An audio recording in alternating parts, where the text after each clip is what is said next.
Pergantian kepemimpinan di Kementerian Keuangan pada 9 September 2025 menandai sebuah pergeseran fundamental dalam arsitektur kebijakan ekonomi makro Indonesia. Ini bukan sekadar pergantian figur, melainkan transisi dari satu filosofi ekonomi ke filosofi lainnya yang akan menentukan arah perekonomian negara untuk beberapa tahun ke depan. Era sebelumnya identik dengan figur Sri Mulyani Indrawati, dengan gelar PhD Ekonomi dari University of Illinois Urbana-Champaign dan rekam jejak mentereng sebagai Direktur Pelaksana Bank Dunia. Sri Mulyani adalah representasi teknokrat bereputasi global. Selama 2 periode kepemimpinannya sebagai Menteri Keuangan, pendekatan utamanya adalah stabilitas fiskal. Ia memimpin reformasi birokrasi di tubuh kementerian, berhasil menavigasi Indonesia melewati krisis finansial global 2008, dan dikenal sangat disiplin dalam menjaga kesehatan anggaran pendapatan dan belanja negara, APBN.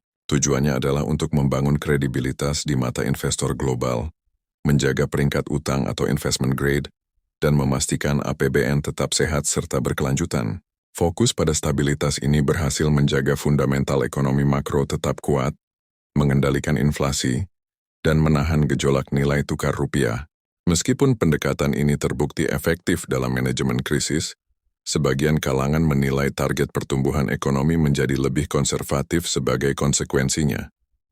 Kini, kepemimpinan beralih ke Purbaya Yudi Sadewa. Profilnya menunjukkan jalur karir yang berbeda, namun tidak kalah strategis. Meraih gelar PhD Ekonomi dari Purdue University setelah menyelesaikan studi teknik elektro di ITB, Purbaya memiliki pemahaman yang kuat di sektor real dan finansial. Jabatannya sebagai Ketua Dewan Komisioner Lembaga Penjamin Simpanan memberinya pemahaman mendalam tentang kesehatan industri perbankan nasional.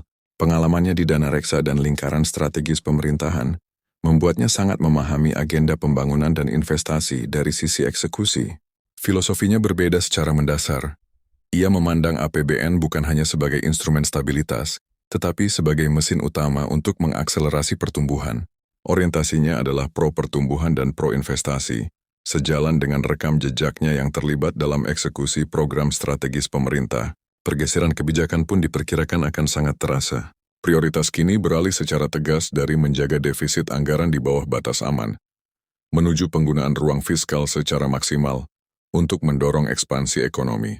Hal ini tercermin dari wacana target pertumbuhan ekonomi yang sangat ambisius, yaitu mencapai 6% dalam jangka pendek dan bahkan 8% dalam 2-3 tahun ke depan, sebuah angka yang sudah lama tidak disentuh oleh Indonesia. Untuk mencapai target tersebut, kebijakan fiskal akan menjadi lebih ekspansif. Artinya, pemerintah kemungkinan besar akan meningkatkan belanja negara secara signifikan, terutama untuk melanjutkan proyek infrastruktur strategis, program hilirisasi sumber daya alam yang padat modal, serta berbagai program stimulus ekonomi lainnya. Pemerintah tidak akan ragu untuk melebarkan defisit anggaran demi membiayai agenda pertumbuhan ini. Tentu, strategi ofensif ini datang dengan serangkaian risiko yang harus dikelola dengan cermat. Konsekuensi paling langsung adalah potensi peningkatan rasio utang terhadap PDB.